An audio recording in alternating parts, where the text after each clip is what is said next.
ಗುಡಿ ಕಟ್ಸೋ ಮುಂದ ಅದನ್ನ ಕಲ್ಲಿನ ಗುಡಿ ಕಟ್ಸಿದಾಗ ಅವಾಗ ಹೆಂಗ್ ಕಟ್ಟಿಸಿದ್ರಪ್ಪ ಅಂತಂದ್ರೆ ಆಳಮಣ್ಣು ತುಂಬಿ ಆಳಮಣ್ಣಿನ ಮ್ಯಾಗ ಅವನ ತಲಿ ತುಂಡಗಳನ್ನೇರಿ ಕಲ್ಲು ಬಂಡೆಗಳನ್ನೇರಿ ಒಂದು ಅಂತ ಗುಡಿ ಕಟ್ಸಿದ್ರು.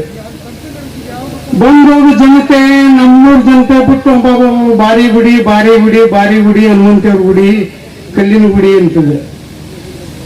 ಅವಾಗಿನ ಹಿರಿಯರು ಕಷ್ಟಪಟ್ಟು ಕಟ್ಟಿದ್ರು. ಮುಂದ ಅದೇ ಹಿರಿಯರಿಂದ ಮತ್ತೆ 2ನೇ ತಲೆಮಾರಿನಿಂದ ಈ ಅಭಿಷಿ ಆತು, ದುರ್ಗಮ್ಮನ ಗುಡಿ ಆತು, ಮುಂದ ಅಭಿಷಿ, ಮುಂದ ಪರಿಚಯ ಆತು, ಅಂತವಾದು ಇಂಥವಾದು ಎಲ್ಲ ವಸ್ತು ಗುಡಿ ಭಂಡಾರಗಳನ್ನ ಮಾಡ್ಕೊಂತ ವಿಶಾಲೇಶ್ವರನ ಜಾತ್ರೆ ಒಳಗೆ ಉಳಿದಿರ್ತಕ್ಕಂಥ ಪಟ್ಟಿ ಒಳಗನ ಮಾಡ್ಕೊಂತ ಹಿರಿಯರು ಬಂದಿದ್ರು.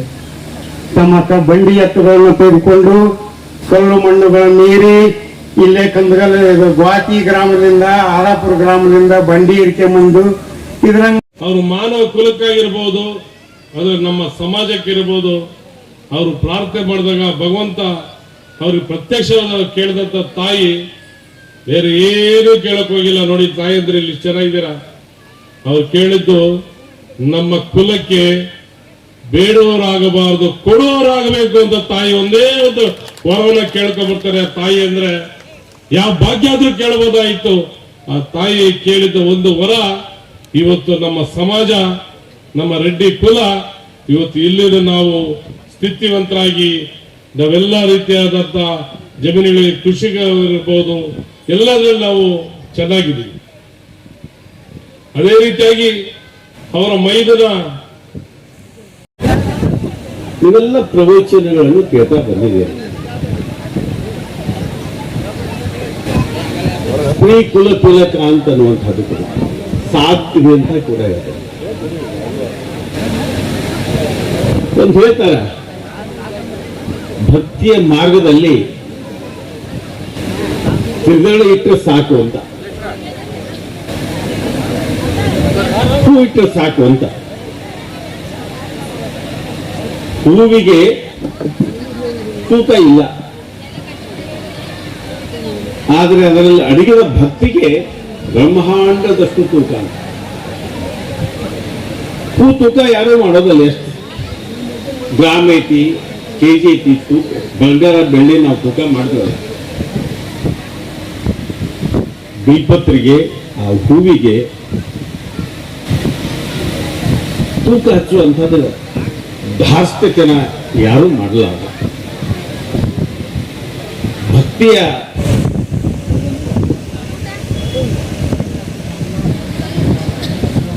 ಮಹಾಸಾಧ್ವಿ ಶಿವಶರಣೆ ಹೇಮರೆಡ್ಡಿ ಮಲ್ಲಮ್ಮನ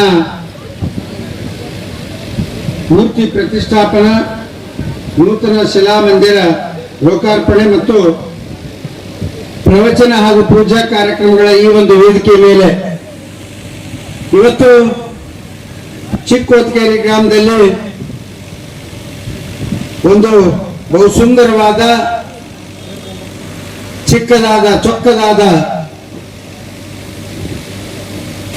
ತಾಯಿ ಮಹಾಸಾಧ್ವಿ ಶಿವಶರಣೆ ಹೇಮರೆಡ್ಡಿ ಮಲ್ಲಮ್ಮನ ಮೂರ್ತಿ ಪ್ರತಿಷ್ಠಾಪನೆ ಹಾಗೂ ದೇವಸ್ಥಾನದ ಉದ್ಘಾಟನೆಯನ್ನ ಇವತ್ತು ಪೂಜ್ಯರ ಒಂದು ದಿವ್ಯ ಅಮೃತ ಹಸ್ತದಿಂದ ಉದ್ಘಾಟನೆಯನ್ನ ಮಾಡಿಸಿದ್ದಕ್ಕಾಗಿ, ಆ ಒಂದು ಮಂದಿರವನ್ನ ನಿರ್ಮಾಣ ಮಾಡಿದ್ದಕ್ಕಾಗಿ, ಈ ಕಾರ್ಯಕ್ರಮವನ್ನ ಆಯೋಜಿಸಿದ್ದಕ್ಕಾಗಿ,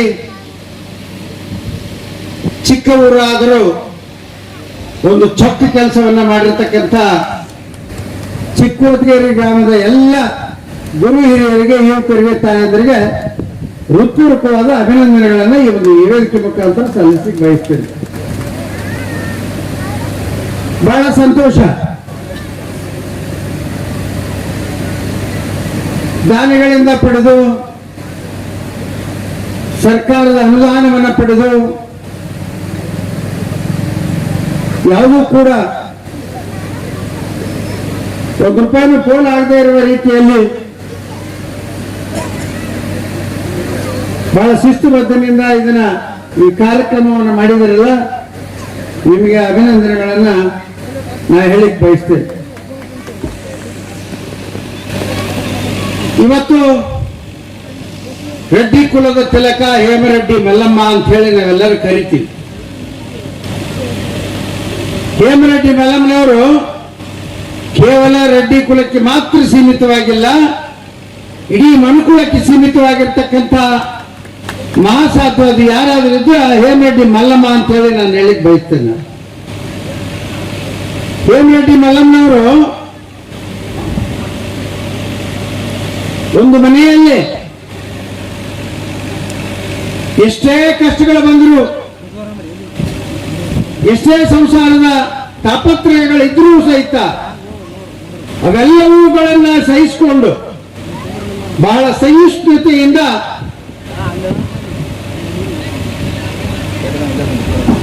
ಶ್ರೀಶೈಲ ಮಲ್ಲಿಕಾರ್ಜುನನ್ನ ಪ್ರಾರ್ಥನೆ ಮಾಡ್ತಾ ಇವತ್ತು ನಾಡಿಗೆ ಒಂದು ಸಂದೇಶ ಕೊಟ್ಟಿದ್ದಾರೆ. ಮನೆಯಲ್ಲಿ ಇರ್ತಕ್ಕಂಥ ಎಲ್ಲ ನಮ್ಮ ತಾಯಂದಿರು